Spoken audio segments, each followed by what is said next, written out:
Well, they're foreign career criminals who should be deported from Australia as soon as their prison sentence is finished. But efforts to kick out these violent thugs are being hampered when tribunal rulings allow them to stay. It just beggars belief. Foreign criminals who shouldn't be our problem. You're talking about hardened criminals who rape, murder, sell drugs. The government deports them. A tribunal saves them. A killer refugee from Iraq, it was overturned. It was the tribunal decided he could stay. And the police lock them up all over again. And a poor woman got raped because of that decision. I don't care what the sob story is, they must go. If you're a foreign citizen who's been convicted and jailed for 12 months or more, the day you get out of here, you should be getting deported. But as you're about to see, that doesn't always happen if you take your case to the Administrative Appeals Tribunal. This vision shows you what kind of people the government is trying to deport. Filmed inside the Christmas Island Detention Centre, it shows the levels of violence these savage thugs will resort to, throwing Molotov cocktails at guards, setting one alight. The fires caused $10 million in damage. The ringleaders weren't asylum seekers, but convicted criminals from New Zealand whose visas had been cancelled. But some of these same cretins will appeal their deportation orders to the tribunal, painting a far different case. Each applicant, comes up with the usual sob stories. They've had children while they've been here. They've married. They've got mental problems, they've got drug problems.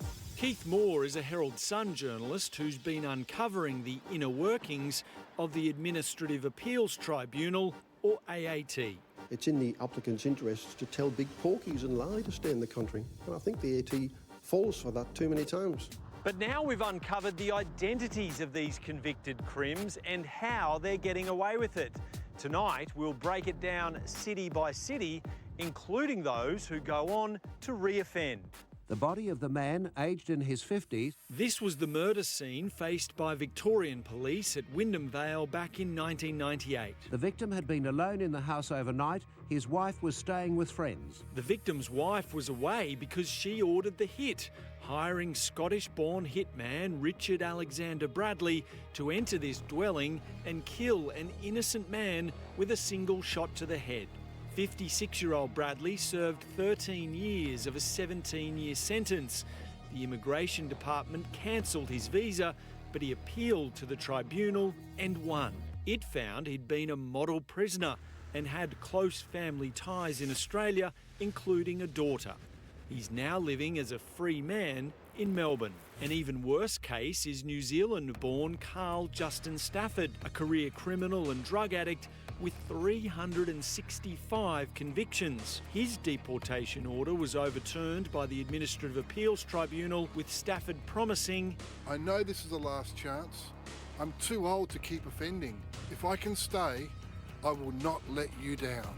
But in 2015, he broke into the St Kilda home of a young woman and raped her. Stafford is now in jail awaiting sentence. Had the AT not allowed him to stay, that poor woman would never have been raped. This New Zealand-born crim is also back before the courts in Melbourne after having his deportation order overturned by the tribunal. We can't identify him because of his new charges, which include aggravated burglary, armed robbery, motor vehicle theft, dangerous driving in a police pursuit, and reckless conduct endangering life.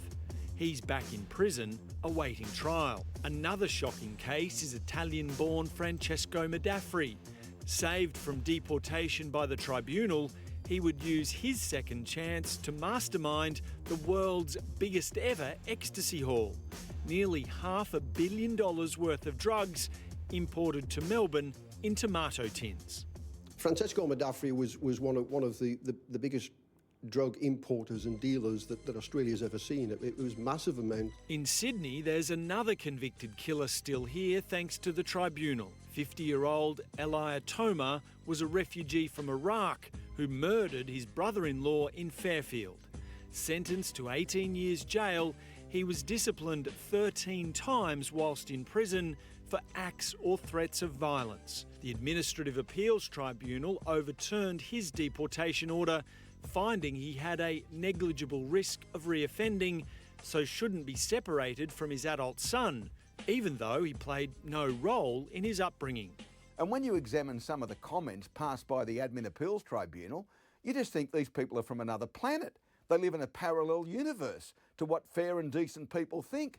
Radio broadcaster Ray Hadley is horrified that decisions agonised over by the Immigration Minister and his delegates can be overturned by a tribunal. They don't take these matters lightly. They have a long, hard look at it and think, well, this person's not suitable to reside in this country. Go back from whence you came. And then the Admin Appeals Tribunal stick their buff heads into it, and all of a sudden the answer's a pineapple. We have these people let loose again, and many of them reoffending. One of the reoffenders in Sydney is Tuan An Hoang. The 44-year-old came from Vietnam on his father's refugee visa, only to waste his life in crime. His rap sheet includes robbery with wounding, larceny, shoplifting, drug possession, drug supply and fraud. Jailed on 6 separate occasions, his visa was cancelled, but it too was overturned at the tribunal 4 years ago. Now he's back in prison with new drug convictions. And you're not talking about parking tickets, you're not talking about visa overstayers, you're talking about hardened criminals who rape, murder, sell drugs and conduct themselves in a manner that doesn't see them deserve to be part of our society. Lionel Allen is a New Zealand citizen who came to Australia aged 22. His offending started with break and enters and finished in assault and reckless, grievous bodily harm. It was a coward punch-style attack in King's Cross that left one man with a brain injury. Jailed for 2 years, his visa was cancelled, but the Administrative Appeals Tribunal overturned it, citing his low risk of reoffending and family ties with his partner and young son.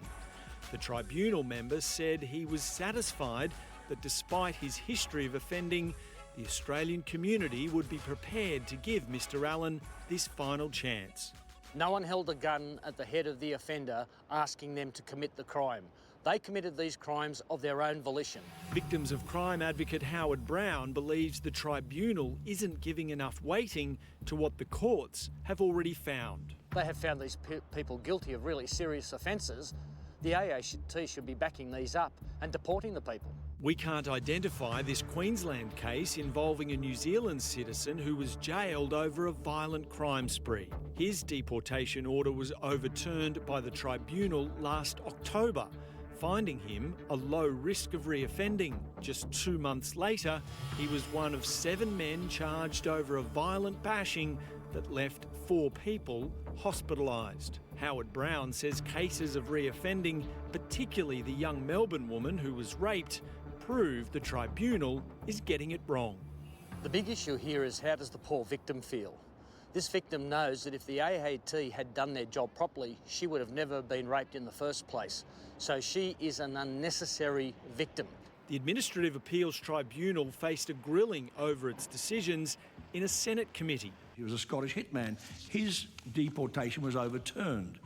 Why wouldn't that bring the tribunal into disrepute? And it's really not for me to make comment on the correctness or otherwise of the decisions. They stand for themselves. Sian Leatham is a spokesperson for the AAT. I think the public would be very concerned about you overturning a decision to keep someone in the country with these convictions, and I don't believe it would pass the pub test. I couldn't possibly do justice to explaining the reasons in that decision, but they are published and they are available for everybody. But not all of its decisions are published. Sian Leatham says there's too many to be able to publish them all. But she also admits one tribunal member removed a controversial decision from the website. It was clearly an error. It wasn't consistent with our process. The decision has been restored to Austlii and we clearly need to tighten up. Every decision they make needs examination closely. Immigration Minister Peter Dutton has authority to overrule a tribunal decision, but that can then be appealed in the federal court. Still, he is having some success. These Chilean thieves face immediate deportation after a vicious bag snatch on the Gold Coast. And last night, Border Force officers deported Melbourne taxi driver Jagdeep Singh. He'd been jailed for sexually assaulting a passenger, but the tribunal had allowed him to stay. And Perth doctor Suhail Durrani, jailed for sexually assaulting a patient but saved by the tribunal, has now also been removed from Australia. Victims' advocates say, bravo.